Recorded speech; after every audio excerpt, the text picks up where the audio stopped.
पुढच्या घडामोडीकडे 12वीची परीक्षा अवघ्या 4 दिवसांवर आलेली आहे। मात्र परीक्षा केंद्र संचालक आता सुरक्षेची मागणी करतायत।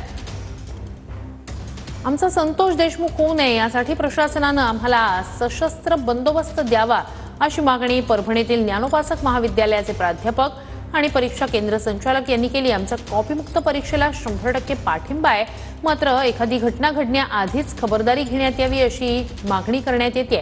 त्यामुळे प्रशासनाने सशस्त्र पोलीस बंदोबस्त परीक्षा केंद्र संचालकांना द्यावा अशी मागणी करण्यात आली आहे। कॉपीमुक्त परीक्षा व्हाव्यात हे खरंच मनात आहे का अशी आम्हाला शंका आज येत आहे।